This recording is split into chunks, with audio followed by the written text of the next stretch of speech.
Okay. Discuss the African way of life in Alobed APS, a lady with the beard. Discuss. They say discuss.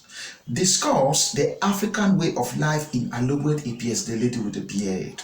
Now, like we earlier said, when the examiner puts up an essay question right there in front of you, the first thing that comes to your mind is question interpretation. Like I earlier said in the previous video, if you misinterpret that question, it is over. If you misinterpret that question, it is over. Whatever you do not misinterpret that question. And I'll guide you. How do you interpret a question? Every question at the GCE has a key demand. That key demand comes in the form of either a word or an idea. It is always there. Because the examiner can ask you to write an essay about an entire text. They would usually choose an item for you to work on. Now, that is the demands of the question. In this case, the examiner, Richard Mock, section B, Alobed APS, a lady with a beard, and precisely question 10, read those. If you have it, put in front of you and follow up.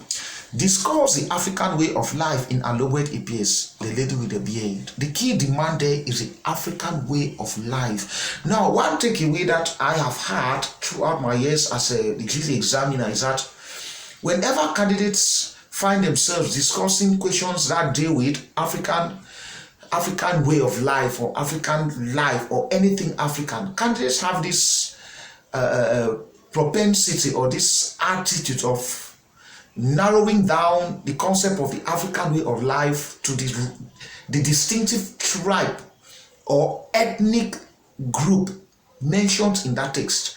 Now, I'm making reference to a text like Nervous Conditions. Nervous Conditions by Tita, given by the Alvin Slabus. Questions like that, candidates would usually restrict themselves to the Shona culture. Now, take note that the Shona tribe is, the Shona people are the largest ethnic grouping in Zimbabwe. So Davioba came from, she was a Shona woman, so it was only normal for us to write about the Shona people. So candidates had the probability, that attitude of restricting their arguments or narrative to the Shona way of life. Oh yes, that is true. That's not to say it's wrong. But then when the examiner talk of the African way of life, they are not actually restricting you to a particular tribe. We are looking at those traditional ways of those traditional things that Africans as a whole would do. Those traditional activities that are that are peculiar to Africans as a whole, not just to a particular tribe. For instance, this question, candidates focused mostly on the Bakossi people. Oh yes, I know where APS Bakossi man, he comes from. The Bakossi tribe, but you would want to discuss things that are peculiar to Africans as a whole and not those that are just peculiar to the Bakossi people in specificity. Now, I will give you some key areas that you must touch on when you come across a question that deals with African way of life, because a question like that will not only come at the level of Alobed APS, a lady with a beard. You might also see it in poems of Black Africa or in Bole Butakes and Palm Wine with Flow, or you might even see it in Chinua Achebe's Ant Hills of the Savannah. Any African narrative, be it in the prosaic form, a play or poetry, are we there, should always be looked upon as something that handles African mindset and the traditional activities that Africans are known for, not only the particular tribe that text might be dealing with. So let us look at those areas that you might likely want to look at it. Now, keeping this question away, I'm going to give you some key areas that touches on African way of life that you may want to use it in any other text that this question shows it up. Now, the first one that is very peculiar to Africans, whether you're talking about the Ghanaians, Kenyans, Cameroonians, Zimbabweans, South Africans, wherever you go in sub-Saharan Africa, you are likely going to see it. Not just here, sometimes in Black American community too, African American community too in the US, you would also likely going to see it there, which means it's something that is peculiar to Africa as a whole, and especially sub-Saharan Africa. Now, the first one is solidarity, or the communal lifestyle of Africans. You see, we live in communities in Africa. We are a group because we do believe that when you are alone, you are weak. But then when we come together, togetherness is strength. So you observe that in most African narratives, you always see social gathering, or you'd see social functions. It could be a baby shower, what we call in local pidgin parlance born house. It could be a funeral. It could be a ritual or a sacrifice. Africans have this propensity of always coming together in solidarity with a bereaved.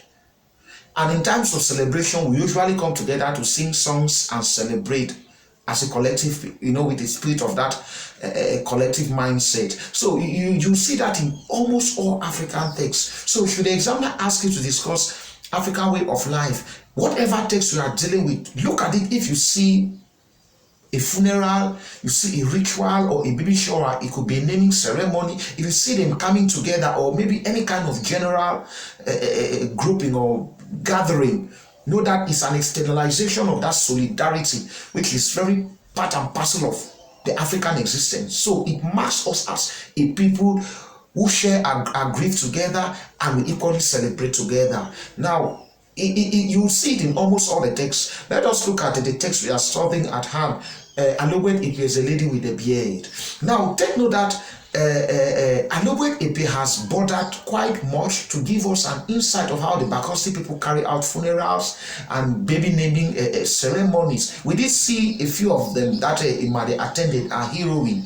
And so that alone tells us that solidarity and communality punctuates the African lifestyle. Now, you just mentioning that ends a mark, bringing out textual illustrations that are rich enough, discussing the text, to bring it out arguments to ground your points, to earn you a mark for that. Now, one item that we should always bear in mind too is the killing of the state animal, the buffalo, and the whole community came together to share in this meat. It tells us that Africans live together as one. We are a community. The clan will always get the best out of itself when we come together, because we see it as a show of strength and that togetherness. We see ourselves as a community and a larger and a family as a whole. Now, another episode that you may also want to use to illustrate that point there is Mechane's funeral. Oh yes, Mechane's funeral. Now you see that the Mwaba people have come out in their numbers with Imade, announcing the sudden passing of Mechane through the drum that she had to beat, the beating of the drum, and Mwame Sube and the rest of the clan, they gathered to carry out a series of rituals and to see out the funeral. Now you observe that it is still a show of that solidarity that punctuates our lives as Africans, and so it's a hallmark of the African existence, and that is already one item that you may also want to bear in mind. Another item that is very much part of who we are as Africans is the use of proverbs and idiomatic expressions to punctuate our daily conversations. You see, Africans are traditional, and so we always make reference to traditional African wisdom. We draw all of that from local folk tale, myth, legends, and from the local images that we can see around us, because we believe that our proverbs and idioms carry a lot of wisdom which we use to punctuate our everyday conversation. So proverbial sayings and idiomatic expressions are part of our daily rhetoric. So you quoting those will earn marks from you for you. There's quite a lot that Alobet Epe has used in The Lady with a Beard, quite a lot of it. The examiner was expecting to you to quote about 2 of them, and then you clearly illustrate the context in which they have been used and the wisdom or the meaning that those idiomatic expressions and proverbs carry along with them. When you do that, you are going to earn marks from the examiner as easy as it can be. Now, the third item of our traditional African lifestyle is incantations and idol ancestral worship. You see, incantations, pouring of libations and ancestral worship is what makes us who we are as Africans. And it comes down to our mindset. It comes down to how the African man views his cosmos, his world. You see, we see our cosmos, our world, as something that is replete with spirits and forces. The African man and his ancestors and gods are always together as one. That is why you always hear people say in social discourses that the African man is deeply religious, and the white man feels that it's pagan. No, we are not pagans. We just believe so much that our existence is tied to that of our ancestors. We can't live without them. We just can't live without them. So ancestral worship is something that is part and parcel of us. We can't do without it. It shows how religious we are. Now, a case in point is when Emade consults a soothsayer to find out what the dreams she's been having portend with regards to her daughter, Ntube. Now, by going to the traditional doctor, native doctor, to find out all about that, tells us how spiritual we are. Another item that we might also mention too is the general belief in Mwankum. Now, take note that Mwankum is more like a juju, some kind of an ancestral spirit that must be appeased, especially in times when a character in the community has gone against one of the laws that governs the clan or the tribe as a whole. Sacrifices and incantations or rituals must be performed to appease the gods. And so Mwankum is one of those ancestral spirits that keep coming up almost all the time. And so the belief in it sets the tone that it is truly an African text. Another aspect too, we could also talk about the belief that Ntube fell inside the grove. Now, fell inside the grove of the python, according to the Bakossi people, portends evil, or it is some kind of a show of a disrespect to the spirits of the python. And so a ritual or a sacrifice has to be offered to appease the gods. But then Emade wouldn't take that line down because she feels that the other children have been falling into it, but then none of their parents were summoned to pay a fine and to feed the community. But when Tube fell into it, the whole clan is breathing down her neck, and so she doesn't see it as something that is how will I put it? She doesn't see it as just. And so she protests that aspect of it. So our point is not the outcome of Ntube falling into that grove, but then what it portends in the general outlook of the Mwaba community or the Bakossi people. And that adds up to our spiritual nature, pouring of libations, incantations, and superstitious beliefs. All of that, reflects on us as Africans. Then you'd also observe that besides that, the next item that we might also want to focus on that has to do with the traditional African lifestyle is the use of songs and dances in as a hallmark of our almost daily activities or lifestyle. We see, songs and dances means quite a lot to the African. Sometimes we sing them as a way of communing with the spirits around us. We sing, sometimes we dance as a way of celebrating.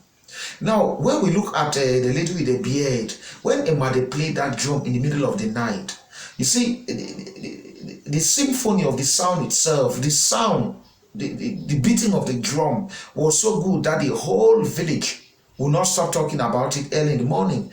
And later on the day, they wanted the drummer to play that same tune again in order to revitalize the celebrations, because everyone at that time seemed to have, taking their seat. And so they wanted that mysterious drummer to mount that podium and beat up that drum again and get people excited, because what he did the previous night was so good. It was so good. And so songs and dances is very key to us. Another episode where we see this manifesting again is the